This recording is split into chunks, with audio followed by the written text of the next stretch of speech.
2주 전 토운세 시간에 말씀드린 한 문장에 대해서 많은 분들이 감동을 받으신 것 같습니다.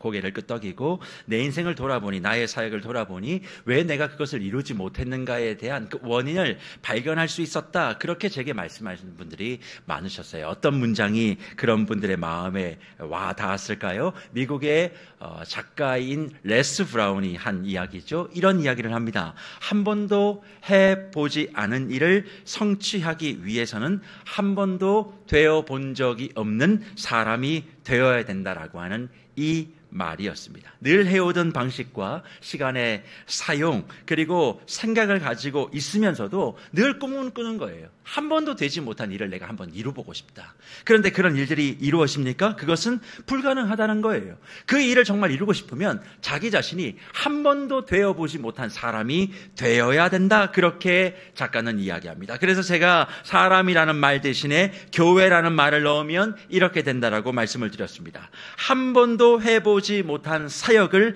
하기 위해서는 한 번도 되어본 적이 없는 교회가 되어야 된다라고 말이죠. 그렇습니다. 한 번도 되어본 적이 없는 교회가 된 적이 없는데 어떻게 한 번도 해보지 못했던 놀라운 사역의 주인공이 될 수 있다 착각하고 계십니까? 늘 역사 속에서 세월만 쌓아갈 뿐, 그리고 그것을 지키는 것이 보수라고 생각하는 잘못된 생각 때문에 한계가 없으시고 무한하신 하나님의 교회가 명맥만 유지하고 있는 것이 아니겠습니까? 그래서 레스 브라운은 이런 이야기를 덧붙입니다. 출발하기 위해서 위대해질 필요는 없지만 위대해지려면 출발부터 해야 된다라고 말합니다.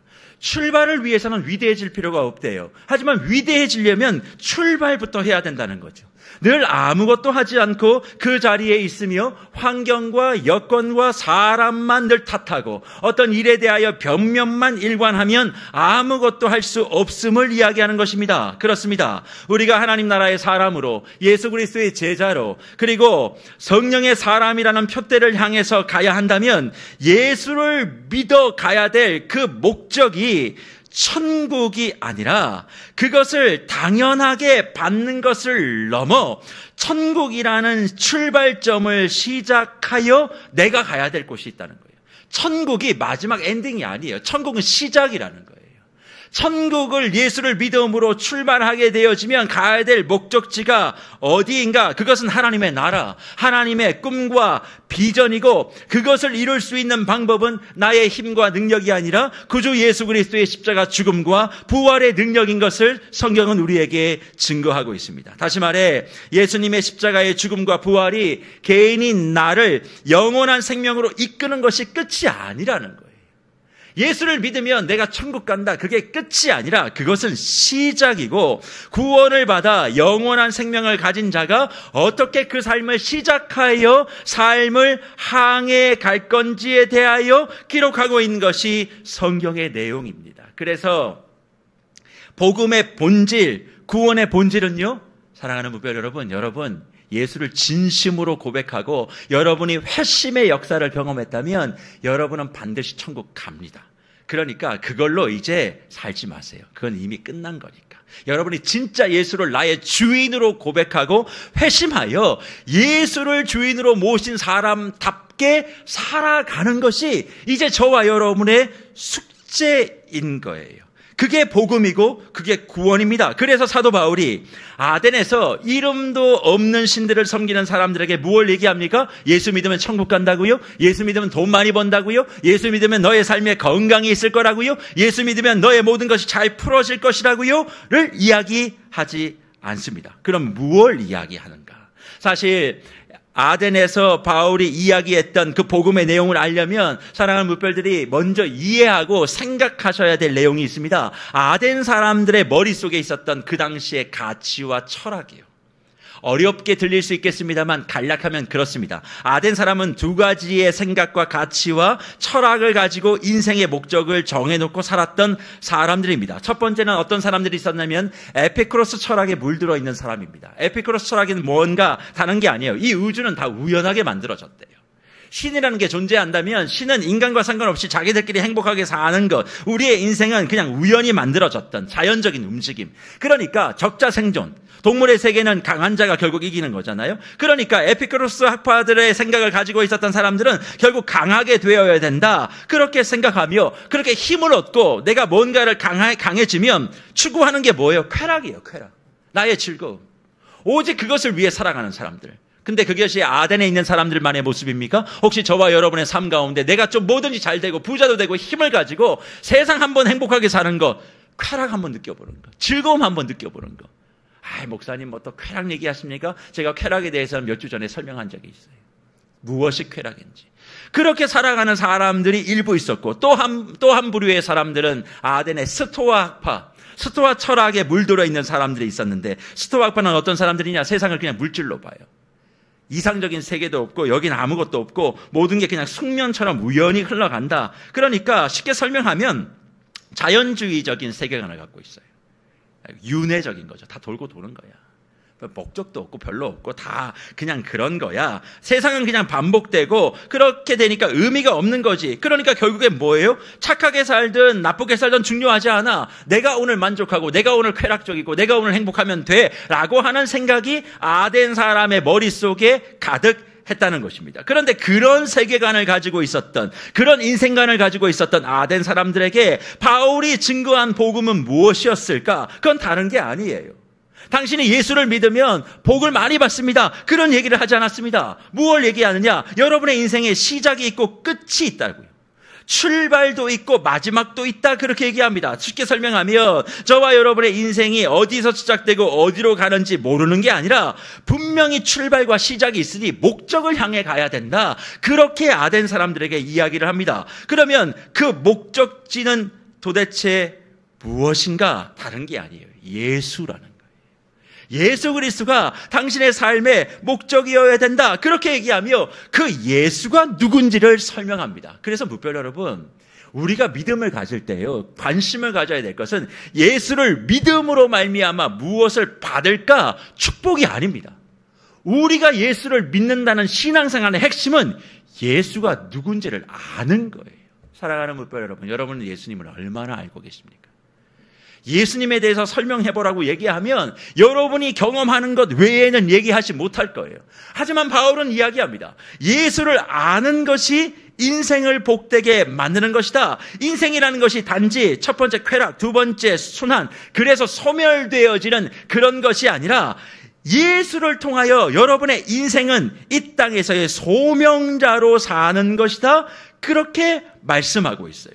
그냥 잘 먹고 잘 살다가 잘 죽는 것이 아니라 예수를 알아가는 것만큼 여러분의 인생의 가치와 책임이라고 하는 새로운 인생이 시작될 것을 설명하고 있는 겁니다. 그래서 사랑하는 무별 여러분, 예수 믿고 천국 간다는 것 대단한 축복이지만 그것이 끝이 아니라 새롭게 시작해야 될 저와 여러분의 새 인생이라는 것, 이 새로운 인생의 지평이 열렸다는 것을 축복으로 받으시는 저와 여러분 되시기를 축원합니다. 물론 이런 새로운 인생을 시작하면 우리는 생각해요.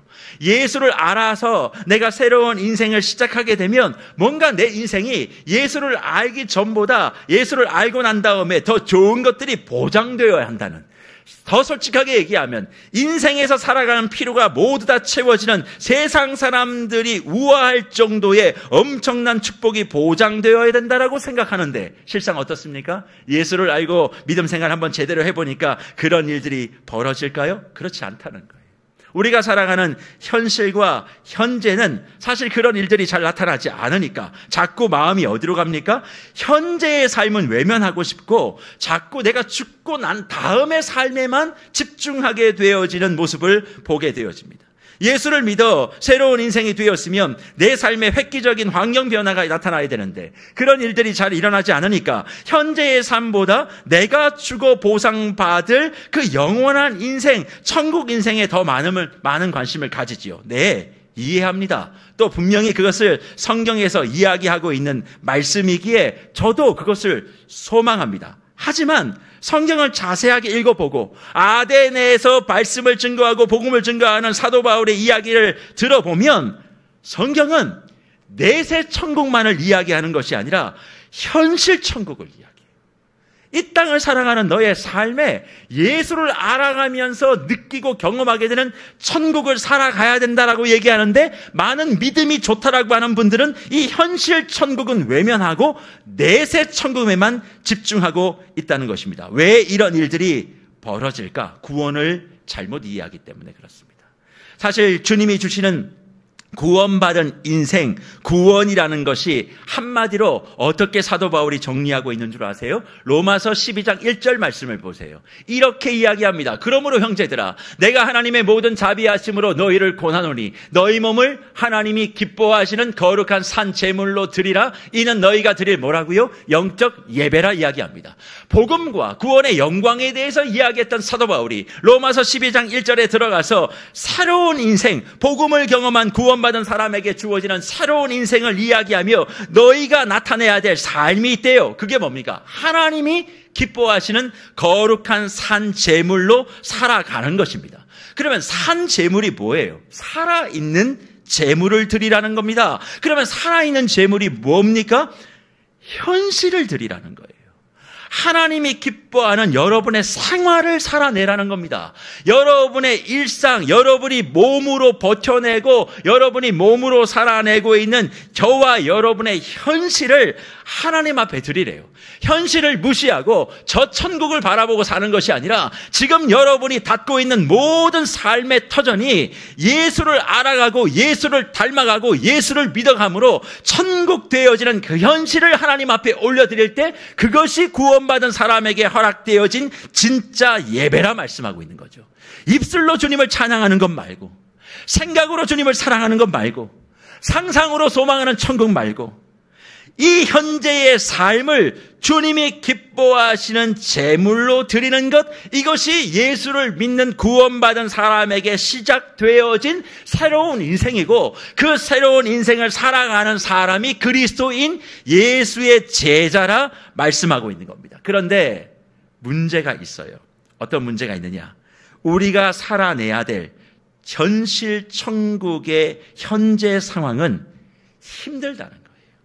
고단하고 고되기 때문에 자꾸 우리가 외면하고 싶어요. 이 세상 어느 한 날 편한 날이 없어요. 힘들고 지치는 것이 저와 여러분이 살아가는 오늘입니다. 그런데요, 뭇별 여러분, 그렇게 예수를 믿어 구원받아 천국을 살아가야 하는 저와 여러분의 삶이 고단할 것을 이미 예수님께서는 알려주셨습니다. 어떻게 해요? 사도행전을 한번 잘 생각해 보세요. 사도행전 2장에 오순절 성령 강림 사건을 통해서 성령의 역사 속에 말씀을 깨우치고 전하고 증거하고 치유하는 사역들이 시작됩니다. 그리고 정말 그리스도인들이 하나님의 온전한 교회가 그 일들을 잘 감당하고자 말씀의 찔림을 받아 잘못된 것은 회개하고 정리하고 서툰 것은 잘해가는 과정을 거치며 주님 앞에 자복하고 엎드리며 온전하게 자신의 삶을 드리는 인생이었습니다. 그런데 그 인생이 시작되자 어떤 일이 벌어집니까? 뭔가 교회가, 예수 믿는 제자들이 모여서 멋지게 예수 그리스도를 믿는 사람다운 다운타운을 형성하고 그들 가운데서 하나님이 허락해 주시는 놀라운 축복을 경험하며 하루 종일 웃고 하루 종일 기쁘고 하루 종일 즐거운 삶을 살았느냐? 그렇지 않습니다. 그 일이 시작되자마자 흩어짐을 당합니다. 디아스포라의 삶을 시작하는 거죠. 한 곳에 정착할 수가 없습니다. 끊임없이 흩어지게 됩니다. 그런데 흩어질 때 어떻게 흩어집니까? 매를 맞으며 흩어집니다. 돌더짐의 대상이 됩니다. 맹수의 먹이가 되어 흩어집니다. 어느 것 하나도 제대로 되는 게 없습니다. 주님을 위해 모든 것을 다 내어놓고 주님을 닮아가는 삶을 살겠다고 주어지는 사람에게 하나님이 허락하신 것은 축복이 아니라 성공이 아니라 영광과 아니라 고난과 환난이었습니다. 도대체 왜 이런 일들이 벌어져야 될까? 바울은 로마서 8장 17절에서 이렇게 해석합니다. 자녀이면 또한 상속자, 곧 하나님의 상속자요, 그리스도와 함께한 상속자니 우리가 그와 함께 영광을 받기 위하여 뭐도 받아야 돼요? 고난도 함께 받아야 할 것이라 말씀하고 있습니다. 사랑하는 뭇별 여러분, 우리는 늘 영광을 받기 위하여 고난도 받아야 된다는 이 말씀을 들을 때마다 이 고난을 뭐라고 생각해요? 내가 당하는 어려움이라고 생각합니다. 내가 지금 경험하고 있는 어려운 일들. 근데 무별 여러분, 그건요, 고통이죠. 저와 여러분이 지금 살아가면서 내가 잘못 선택할 수도 있어요. 그렇잖아요. 내가 잘 몰라서 어려움이 생길 수 있어요. 그걸 고난이라고 생각하지 말아요. 그건 개인적으로 여러분이 경험하고 있는 고통이에요. 그러면 성경에서 얘기하고 있는 영광을 받기 위해 고난도 함께 받아야 된다라고 하는 고난의 진짜 의미는 무엇일까요? 그것은 다른 게 아닙니다. 죄로 인하여 이 세상은 이미 하나님 나라의 시스템이 망가져 있는 세상입니다. 이 세상의 원리가 하나님 나라의 원리가 아닙니다. 세상의 원리이고 세상의 사고고 세상의 가치를 이미 가지고 움직이고 있다고요. 세상의 방법대로 이 세상이 궤도 속에서 움직여가는 것입니다. 그런데 하나님을 믿어 구원을 경험하면, 예수를 알아가기 시작하게 되어지면 이제 그 세상의 가치 속에 하나님 나라의 사고를 가지고 있는 저와 여러분이 들어가야 되는 거예요. 들어가면 무슨 일이 벌어져요? 궤도가 안 맞아요. 내가 생각하는 궤도는 하나님 나라의 궤도예요. 하나님의 말씀의 궤도예요. 그러나 이 세상은 하나님의 말씀과 반대되어지는 궤도가 움직여지는 거죠. 그러니까 이 둘은 같이 갈 수가 없어요. 그런데 힘은 어디가 더 세요? 세상의 궤도가 훨씬 더 세요. 그러니까 하나님 나라의 방법으로 뭔가를 하려고 하면 계속 깨지고 무너지고 아파질 수밖에 없는 게 누구예요?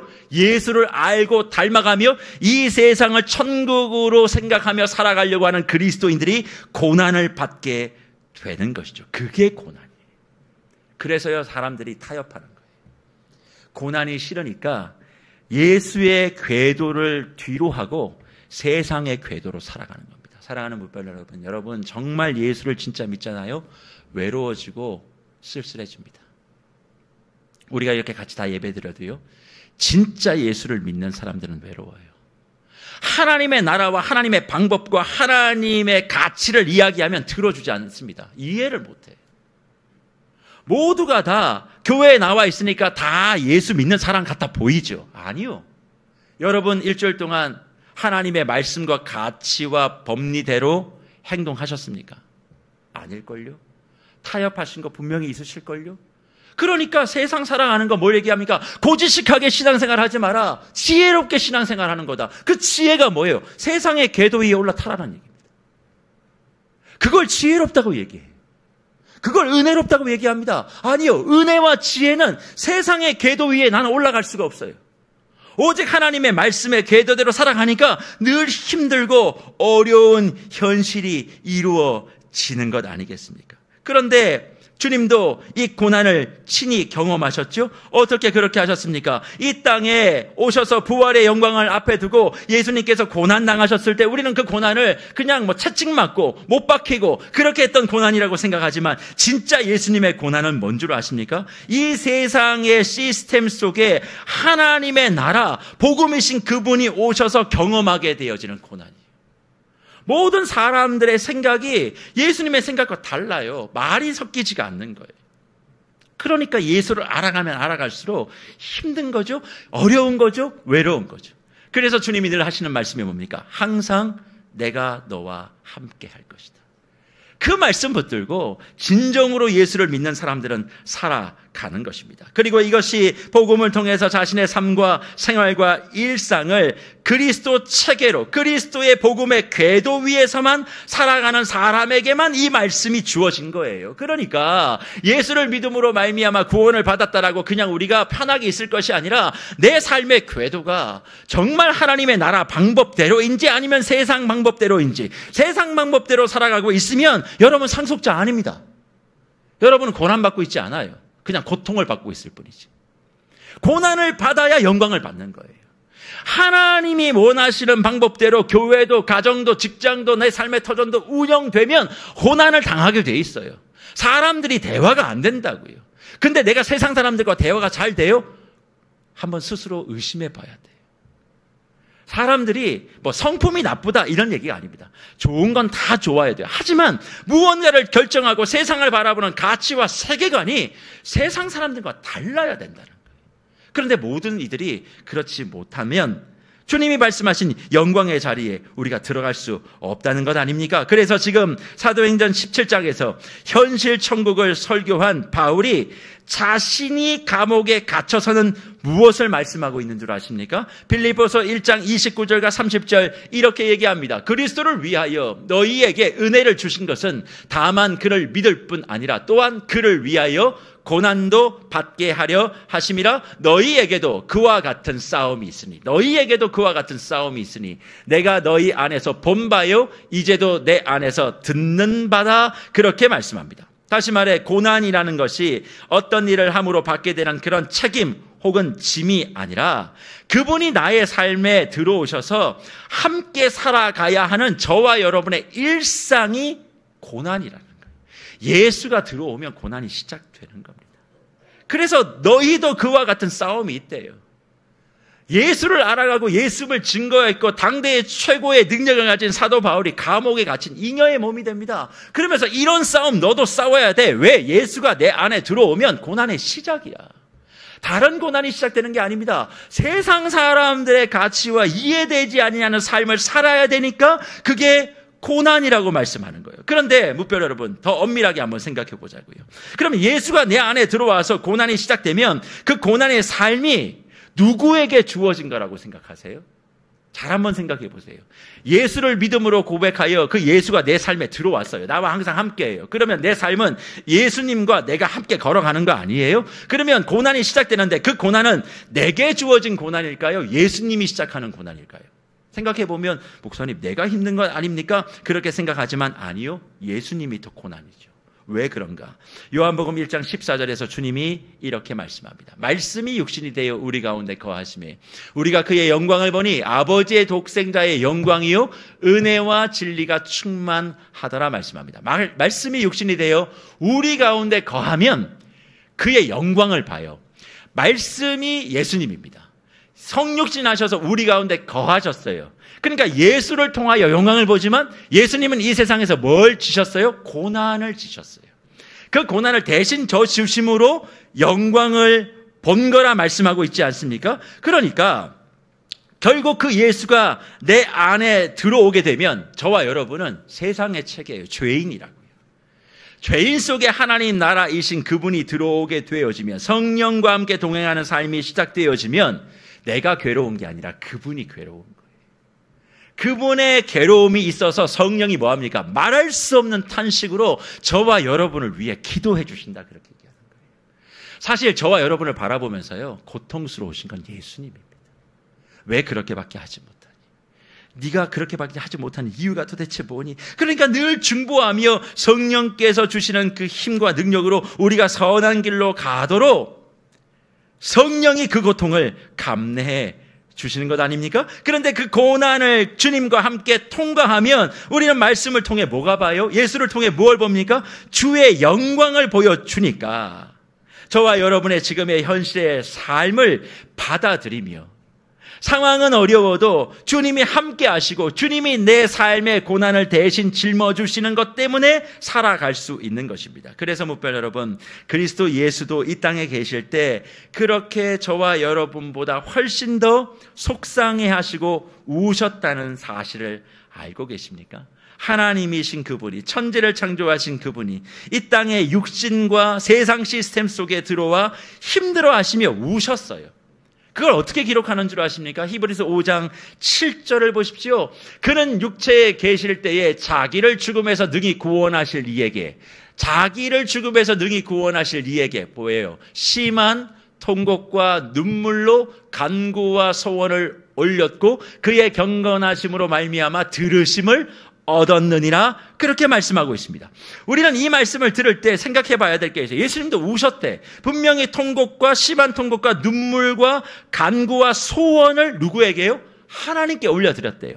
그러니까 우리 이 말씀 가지고 그래 하나님 앞에 떼쓰면 돼. 하나님 앞에 뭔가를 다 얘기하면 돼. 네, 맞습니다. 우리 하나님 떼쓰시고 기도하시고 열심히 주님 앞에 간구하면 그 소원을 받으세요. 그런데 히브리서 5장 7절은 하나님이 응답하신 방법을 얘기하죠. 눈물로 통곡하니까 떼쓰니까 들어줬다고요? 아니요. 그의 경건하심으로 말미암아 응답을 얻었다. 그렇게 얘기합니다. 경건하심이 뭘까요? 경건함이 뭐라고 생각하세요? 저와 여러분의 삶의 경건이 뭡니까? 그냥 어떤 문제에 대하여 내가 거룩하게 예배드리고 기도하고 그것을 이야기할까요? 아닙니다. 여기서 얘기하신 예수 그리스도의 경건하심은 뭐냐면 오직 주님이 모든 것을 이루어 가실 것을 믿고 내게 주어진 하루를 주의 말씀대로 살아가는 거예요. 예수조차 그렇게 살았다는 거예요. 하나님이신 그분조차 하나님의 말씀 앞에 이거 해결해 달라고 떼쓰고 아우성하는 것이 아니라 어렵고 힘들어도 주님이 내게 주신 이 시간 소중하게 주님의 말씀의 원리대로 세상의 궤도 위에 내 인생을 올리는 것이 아니라 하나님 나라의 궤도 위에 말씀의 궤도 위에 내가 올려져 살아가겠습니다. 그렇게 얘기할 때 주님이 그 사람을 축복한다는 거예요. 그래서 사랑하는 무별 여러분, 이번 주에 제가 읽은 책 가운데 그런 내용이 있더라고요. 한국 사회는 분노가 많대요. 그래서 화를 많이 낸대요. 왜 사람들이 그렇게 분노하고 화를 낼까? 이유는 딱 하나예요. 그 작가는 뭐라고 얘기하냐면 화를 내고 소리 지르고 그리고 난리법석을 쳐야 그 문제를 빨리 해결해주는 한국 문화가 있다는 거예요. 가만히 있으면 바보 같아 보인다는 거예요. 그러니까 관공서든 어디 가서든지 막 소리 지르고 언제 해주냐 그러고 막 그렇게 해야 사람들이 저 사람 빨리 해결해줘야 된다고. 그러니까 그게 빨리 해결되어지니까 사람들이 이제 학습하는 거예요. 소리를 질러야 되는구나. 가만히 있으면 바보니까 무조건 내가 손해보면 안 되니까 막 화내고 분노하고 막 그렇게 한다는 거예요. 그런데 이 문화를 바꾸려면 어떻게 해야 되는가? 그 작가가 이런 예를 들더라고요. 비행기를 탔는데 승객이 옆에 있는 사람이 마음에 안 들어요. 그래서 승무원을 불러다가 얘기하는 거예요. 승무원 여기 좀 와보라고. 나 이 사람과 같이 못 가겠다고. 이 사람과 자리를 바꿔달라고. 막 그렇게 소리를 칠 때 승무원이 자리를 바꿔주는데 지금까지 한국 사회는 컴플레인하고 불평하는 사람들의 자리를 옮겨줬는데 그렇게 하면 안 된대요. 그럼 어떻게 해야 되느냐? 이 사람 때문에 불편하다고 얘기했잖아요. 옆에 가만히 앉아있는 이 사람, 그럼에도 불구하고 아무 말도 하지 않는 이 사람을 프레스티지석으로 옮겨버리는 거예요. 소리를 친 사람이 아니라 가만히 있는 사람을 옮겨주면 사회의 문화가 달라진다는 거죠. 조용히 자기의 일을 하는 사람이 뭔가 이득을 보는 문화가 만들어지면 한국 사회는 분노하고 소리치는 사람들이 없어질 거다. 그 얘기를 들으면서 제가 생각했어요. 교회도 똑같네. 교회도 마찬가지거든요. 교육자실에 와서 소리 내고 막 해달라 그러고 야단법석하면 우리 목사님들이 그거 먼저 해줘요.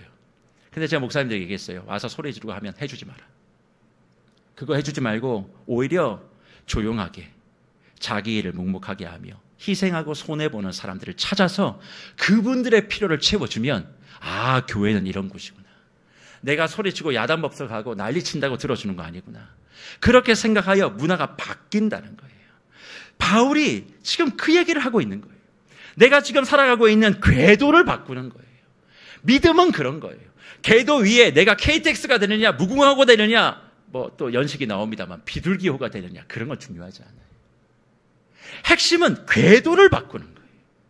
하나님 나라의 궤도를 바꾸기 위해서는 어려움이 있지만 육체의 시스템 속에 들어와서 함께 하셨던 그 예수님이 왜 울고만 계셨겠어요? 자신의 능력을 발휘해서 모든 것을 새롭게 만들어야 되지 않습니까? 그렇게 하지 않은 이유가 바로 이것 때문이라 사도행전 17장 31절에 바울은 이야기합니다. 뭐라고 얘기해요? 이는 정하신 사람으로 하여금 천하의 공의를 심판할 날을 작정하시고 이에 그를 죽은 자 가운데서 다시 살리신 것으로 모든 사람에게 믿을 만한 증거를 주셨다 말씀하고 있어요. 모든 것을 압도하는 능력으로 예수를 믿게 한 것이 아니라 그 시간을 지나가고 버텨내고 특별한 것 없고 주목할 것 없어 보여도 그 안에 예수님이 눈물로 버티시며 못해서가 아닙니다.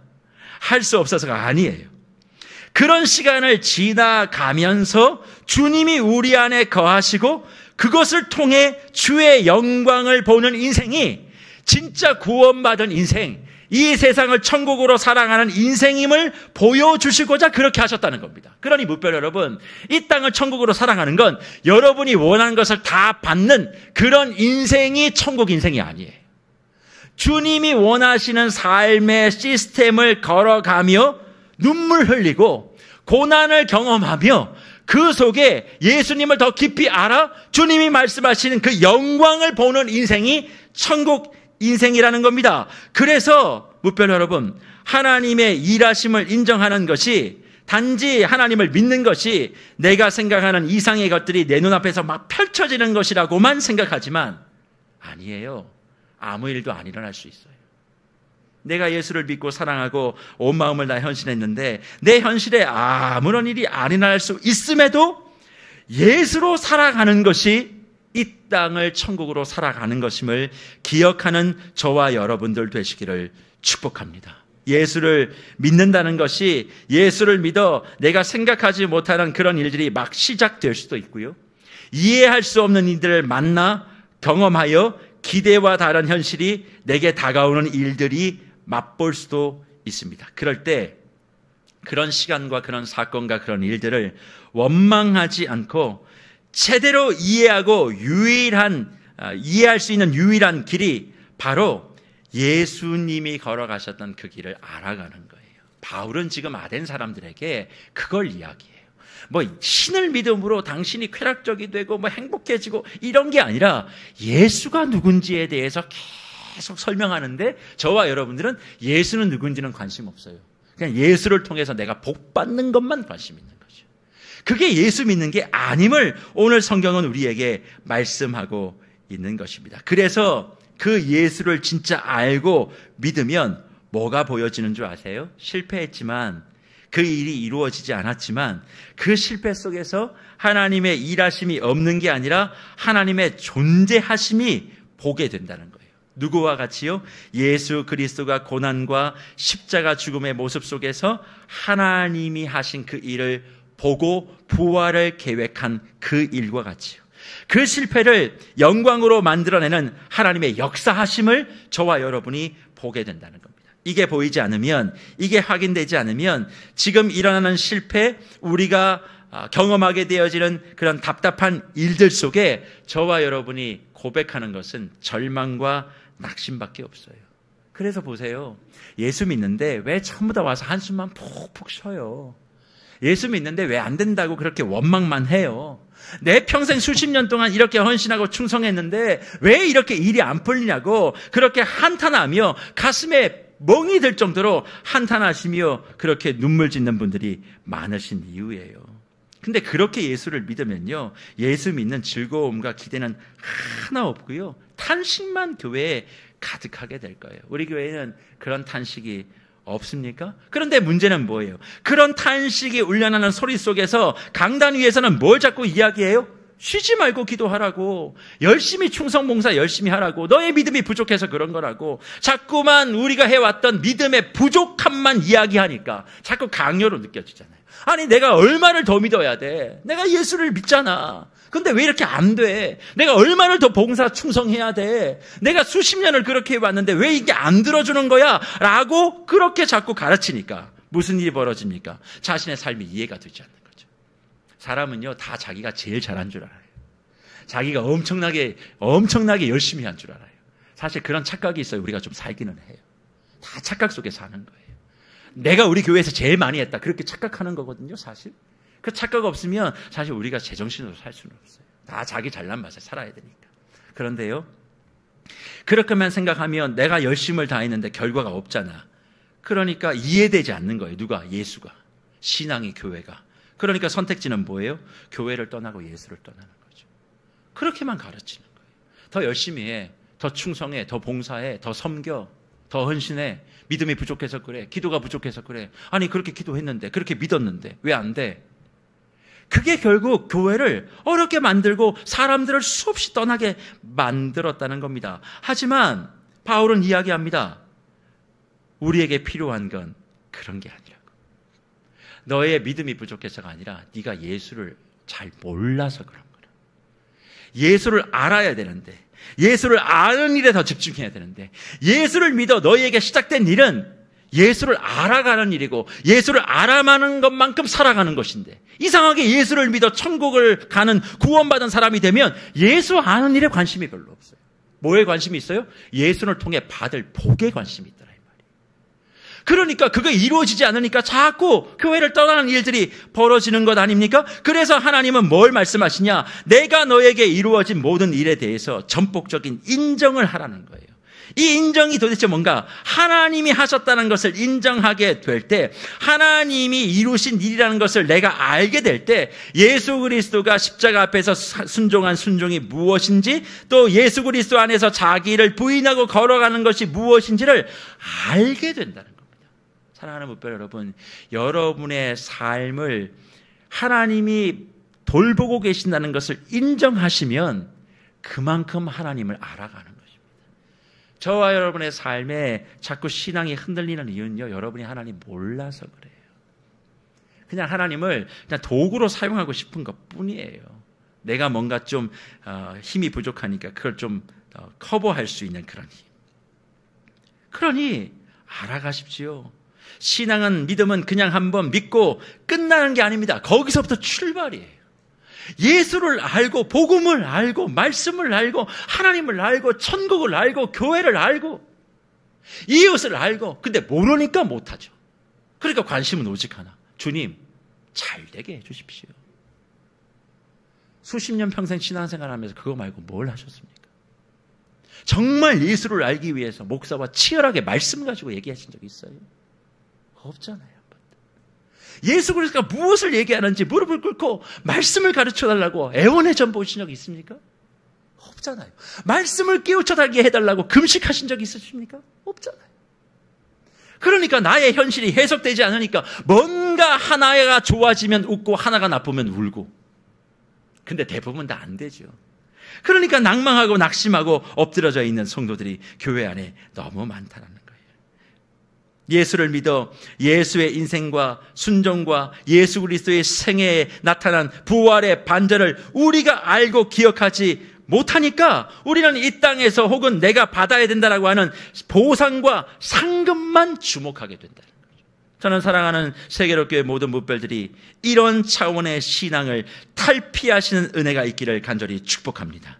세상이 이기는 방식이 아닌, 세상이 아는 방법이 아닌, 세상이 이해하는 현실이 아닌, 세상을 통해 해결하는 것이 아닌, 예수로 이기고 예수로 살고 예수로 이해하고 예수를 통해 해결하며 모든 것을 새롭게 하는 그 예수를 만나 알아 이해하는 것, 이것이 믿음이고, 이 예수를 알아 이해하는 것만큼 저와 여러분의 이 현실은 천국이 될 것입니다. 그래서 지난주도 말씀드렸던 바울의 고백, 고린도전서 15장 57절과 58절의 말씀이 무엇입니까? 우리 주 예수 그리스도로 말미암아 우리에게 승리를 주시는 하나님께 감사하노니 그러므로 내 사랑하는 형제들아 건실하며 흔들리지 말고 항상 주의 일에 더욱 힘쓰는 자들이 되라. 이는 너희 수고가 주 안에서 헛되지 않은 줄을 알미라 말씀하고 있습니다.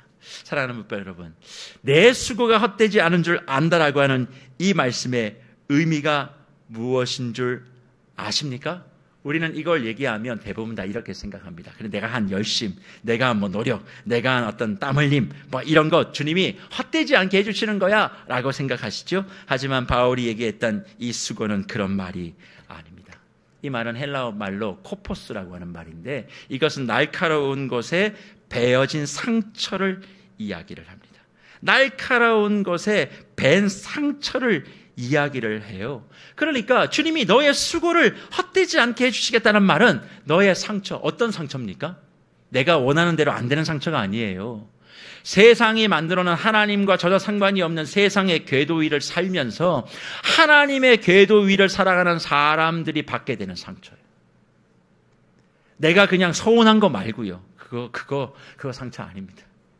여러분의 마음의 개인적인 서운함 말고요.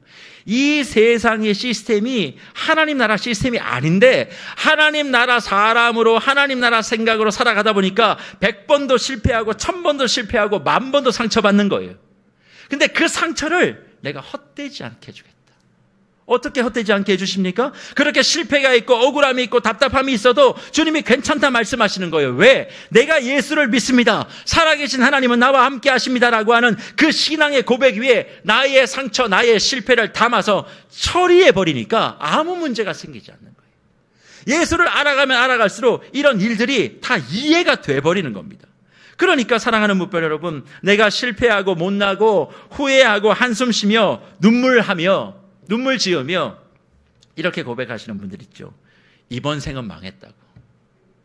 이생망이라고 하는데, 이번 생 망했다고, 내 인생은 이제 다 망한 거라고 그렇게 생각하는 순간, 주님을 믿고 주님을 알아가는 신앙으로 이 세상의 현실 천국을 경험하는 사람은 그 순간에 어떻게 한다고요? 주 예수를 알아가는 그 능력으로 그 문제를 해석해버리는 거예요. 이게 아무것도 아니구나. 하나님이 역사하고 계시는구나. 그럼 이거 별일 아니네. 주님이 이것 때문에 내가 받은 상처 헛되지 않게 해준다고 하셨지. 그러니까 알고 믿으니까 뭐가 생겨요? 낙심이 아니라 소망이 생기는 거예요. 알고 따라가니까 후회가 아니라 기대가 생기는 거예요. 이 모든 상황 속에서 내가 절망하는 것이 아니라 희망을 품고 하나님 나라를 위해서 내가 더욱더 가보겠다. 내가 가진 것이 없어도 이것을 어떻게 주님이 펼쳐주실지에 대한 기대를 가지고 세상의 기준이 아니라 하나님 말씀의 기준으로 하늘의 응원을 받으면서, 그래, 멋진 인생이 시작됐군. 하나님이 어떻게 또 행하실지 한번 보자. 나는 그냥 어떻게든 하나님 나라의 사고를 가지고 이 세상을 살다가 계속 상처받는 거예요. 그게 신앙입니다. 그게 구원이에요. 타협하지 않고 하나님의 방법대로 살면 그 수고를 헛되지 않게 해줄 거다. 사랑하는 목별 여러분, 예수를 진짜 알아가고 예수를 진짜 믿어가는 그 멋진 인생, 구원받은 자에게 시작된 인생입니다. 그러니 예수를 믿어 천국 가니 끝난 게 아니라 이제 진짜 새 인생이 열리게 된 것이지요. 예수를 믿는데 그 예수의 인생에 한번 제대로 들어가 봐야 되지 않겠습니까? 그래서 제대로 믿음을 가지고 한번 이 땅을 예수님이 원하시는 천국의 사고를 가지고 한번 살아보셔야 되지 않겠습니까? 그래서 말씀을 마무리합니다. 이번 봄학기 정말 수고 많이 하셨습니다. 여러분의 그 수고가 헛되지 않도록 주님이 인도하실 거예요. 그러면 이번 하프타임 동안에 우리는 뭘 해야 될까? 주님을 더 알아가는데 힘을 내십시오.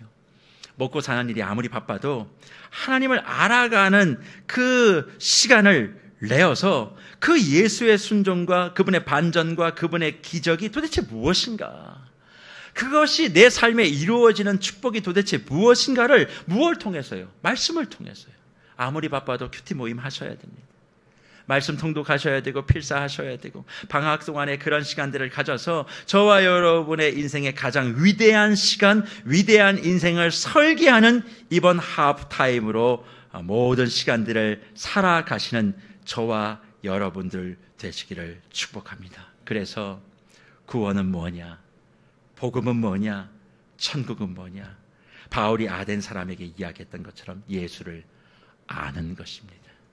왜 저와 여러분의 삶에 그 오랜 동안의 신앙생활이 있으면서도 그 예수의 모습이 없을까? 예수를 알지 못하기에. 내가 만들어 놓은 예수, 내가 만들어 놓은 우상을 만들어 놓고 그것을 예수라고 칭했기 때문에 그런 것입니다. 어떻게 예수를 믿고 예수를 아는 사람의 언행이 그럴 수 있습니까? 다시 한번 스스로를 돌아보시고, 이생망이라고 할지라도 내가 예수를 믿습니다, 그렇게 고백하는 사람답게 주님이 주시는 기쁨의 잔치에 꼭 참여하셔서, 내 삶에 희망이 없다고요? 아닙니다. 그 순간 예수를 꺼내어 다시 읽어보십시오. 예수를 만나십시오. 예수를 알아가십시오. 그럴 때 내게 주시는 그 기쁨이 무엇인지를 경험하시고 이번 여름방학을 주 안에서 승리하시는 저와 여러분들 되시기를 간절히 축복합니다. 그래서